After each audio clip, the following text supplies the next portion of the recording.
Assalamualaikum warahmatullahi wabarakatuh. Mata kuliah Sistem Basis Data pertemuan 4 membahas mengenai Entity Relationship Diagram. Nah, karena kita membahas cara membuat diagram, terlebih dahulu kita harus memahami simbol yang digunakan untuk merancang Entity Relationship Diagram. Simbol yang pertama, entity, simbolnya seperti ini, kotak persegi panjang, ya. Entity atau entitas itu mewakili sebuah objek, misalnya entity mahasiswa, entity anggota, entity buku, dan lain sebagainya. Weak entity, ini entity yang lemah, gitu ya, yang keberadaannya bergantung kepada strong entity. Kemudian relationship yang seperti belah ketupat. Ada juga yang double, namanya identifying relationship. Kemudian ada atribut. Nah, atribut itu banyak. Ini yang seperti ini saja, yang lingkaran seperti ini, atribut simpel atau atribut sederhana. Ini atribut derivatif. Kemudian yang di garis bawah itu adalah atribut kunci atau kunci utama atau primary key. Kemudian yang dibuatnya double seperti ini adalah atribut multi value. Kemudian yang seperti ini namanya atribut composite atau komposit boleh. Nah, apa saja yang ada dalam sebuah entity relationship diagram? Yang pertama adalah entitas. Nah, apa itu entitas? Ini entitas sering kali saya bahas bahwa entitas ini adalah objek atau yang mewakili sesuatu. Bisa objek orang, bisa juga benda. Contohnya tadi mahasiswa, buku, gitu ya. Ada orang, ada benda.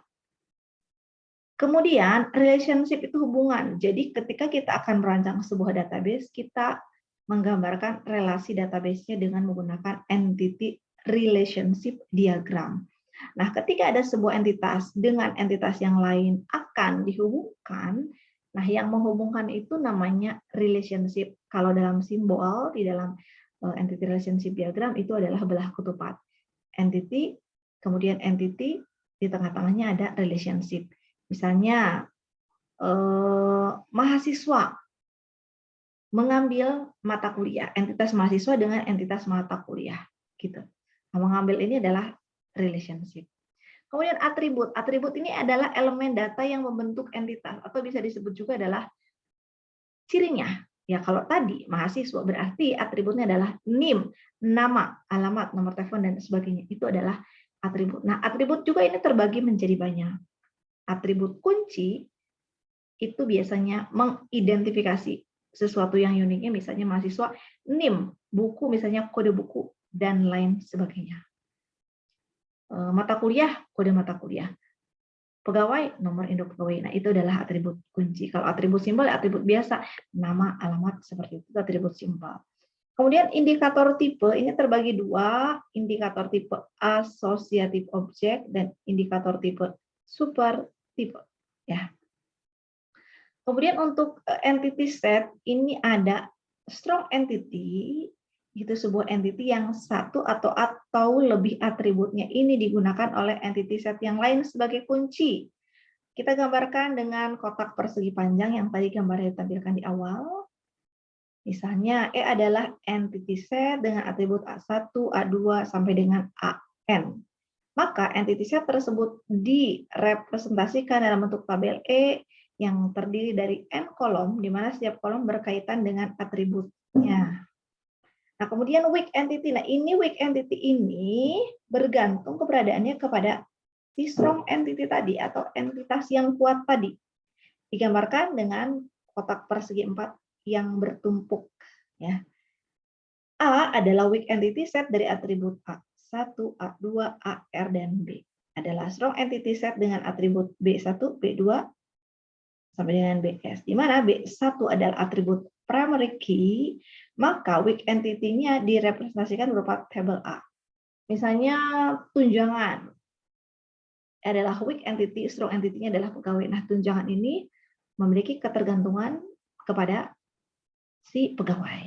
Seperti itu. Itu hubungan antara weak dan strong. Nah, ini pegawai memiliki tanggungan. Pegawai ini adalah entitas, tanggungan juga entitas, namun ini adalah entitas atau entity biasa, tanggungan adalah weak entity. Nah, apabila ada seperti ini, nah kita pakainya bukan relationship tapi identifying relationship. Di sini ada nama ya, di sini ada pegawai, kita punya nomor pegawai sebagai primary key, nama dan sebagainya. Nah, tanggungan ini adalah weak entity di mana keberadaannya bergantung kepada si strong. Nah, kalau misalnya tidak ada pegawainya kan ini nggak berguna juga, artinya tidak digunakan dan tidak kita relasikan juga. Maka tanggungan ini dia tidak bisa berdiri sendiri, harus memiliki keterkaitan identifying relationship dengan pegawai. Kemudian tadi sudah saya singgung sedikit mengenai atribut. Atribut itu ada atribut kunci, atribut simple, multi value.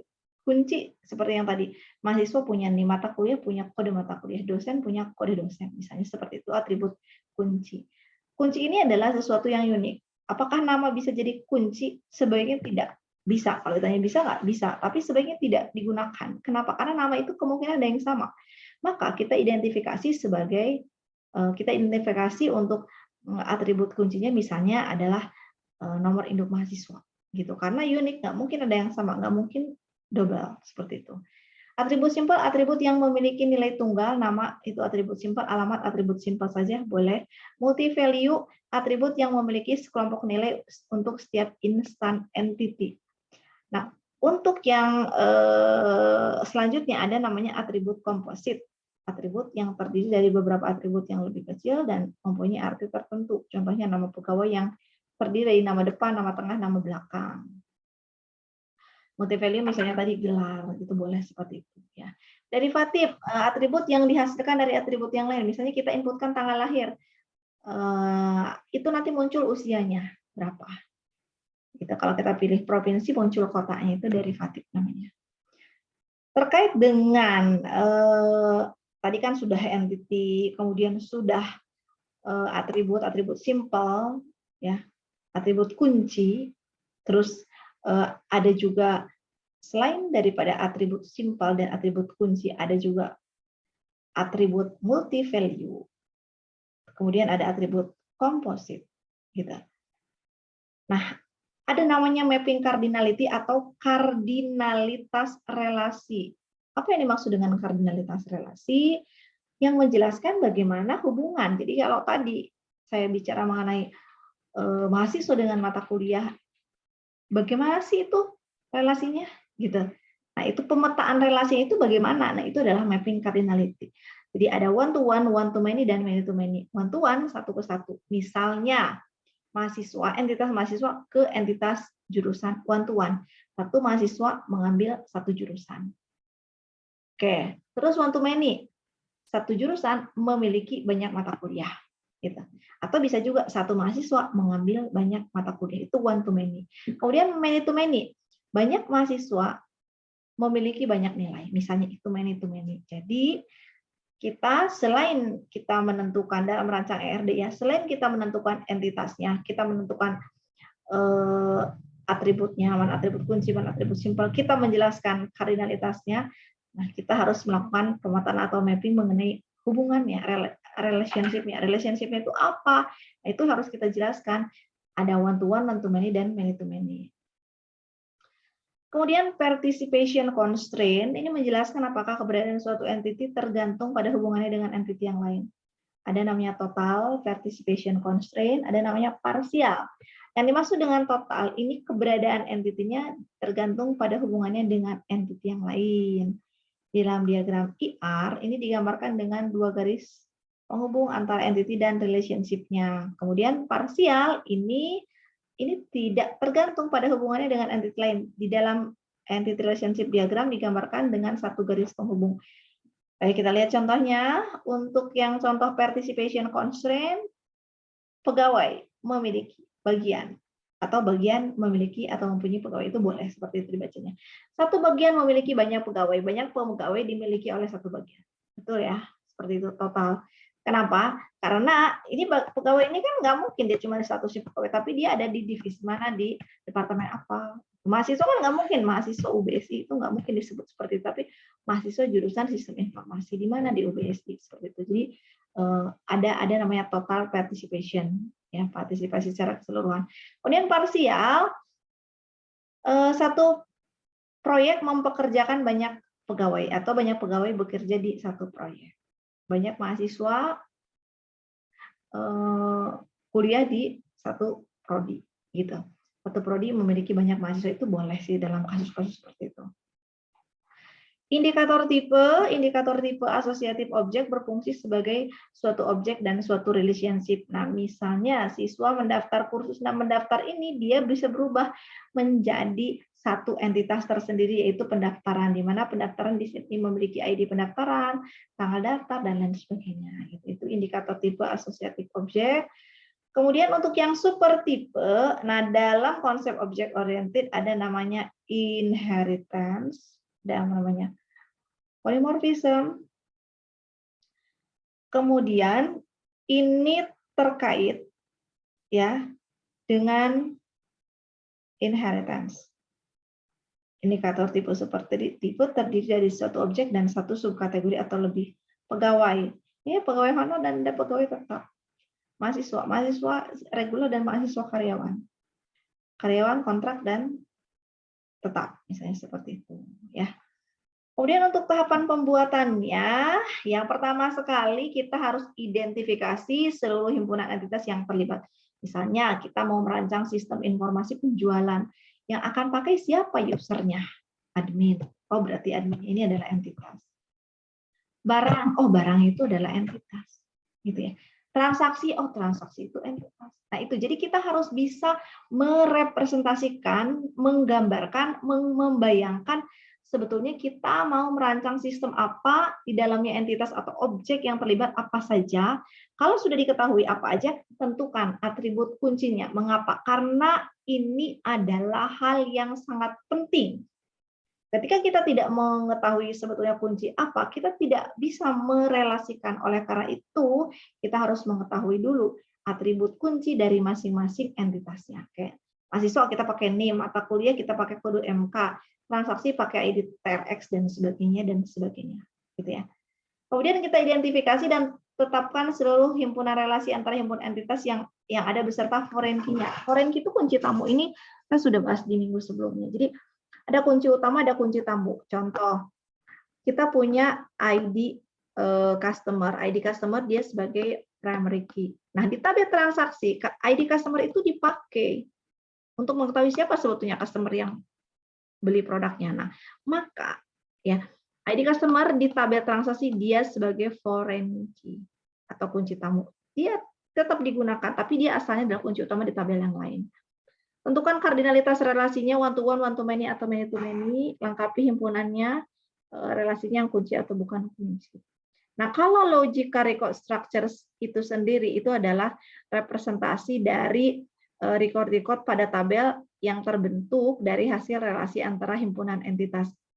Yang tidak boleh adalah di ERD ada 10 tabel, di LRS ada 12 atau ada 7 misalnya, nggak boleh. ERD-nya ada 10 tabel, ada 10 entitas, di LRS juga ada 10 entitas, begitu ya. Nah, ini menentukan kardinalitas jumlah tabel dan foreign key-nya. Satu supir mengemudikan satu taksi one to one. Satu supir hanya bisa mengemudikan satu taksi hanya bisa dikemudikan oleh satu supir. Nah, ini nomor supir dia primary key, di taksi dia sebagai foreign key. Begitu sebaliknya, itu penggunaan primary key dan foreign key. Kemudian one to many, dosen membimbing kelas, satu dosen membimbing banyak kelas, gitu. Dosen NIP sebagai nomor induk, pegawai sebagai primary key, nama alamat ya atribut simpel, kelas punya kode kelas sebagai primary key. Oke, yang lain-lain itu adalah atribut biasa. Itu yang one to many. NIP di sini primary key, di sini di relasi kelas dia sebagai foreign key, gitu. Mudah-mudahan bisa diingat ya. ID anggota, di tabel anggota dia sebagai primary key, di tabel peminjaman dia sebagai foreign key, gitu ya. Kemudian many to many, ini banyak mahasiswa mengajar banyak mata kuliah, mempelajari banyak mata kuliah, atau banyak mata kuliah diambil oleh banyak mahasiswa, itu boleh sih, karena relasinya dia banyak ke banyak. Gitu. Ya, kalau ini kan dia ada satu tabel terbentuk, yang mana ya primary key yang tadi, gitu. Dari mahasiswa dengan mata kuliah, misalnya ya kalau kita pakai studi kasus yang peminjaman buku di perpustakaan, kita punya anggota dengan peminjaman. ID anggota sebagai primary key, nantinya di tabel transaksi dia sebagai foreign key, begitupun dengan buku misalnya, dan seterusnya dan seterusnya. Oke, baik. Jadi gampang sekali ya merancang entity relationship diagram. Yang paling penting dipahami adalah kita pahami dulu kasusnya secara menyeluruh, secara komprehensif. Misalnya kita mau bikin perpustakaan, berarti tabelnya apa yang kita pakai, gitu. Nah, saya nggak pakai ini. Nanti saya berikan contohnya saja yang ada di link yang saya berikan. Nanti mengacunya ke situ saja. Jadi apabila kita mau merancang sebuah sistem informasi, tentukan analisa kebutuhannya itu adalah user dan sistem. Dari situ, mengacunya dari situ, baru kita bisa beranjak ke dalam perancangan diagram. Ya. Nah, di dalam diagram sendiri kita harus pertama mengetahui dulu entitas yang digunakan, terus atribut atau field-nya, terus relationship-nya, baru kardinalitas relasi. One-to-one, one-to-many, dan many-to-many. Oke, untuk materi hari ini cukup. Saya ucapkan terima kasih. Assalamualaikum warahmatullahi wabarakatuh.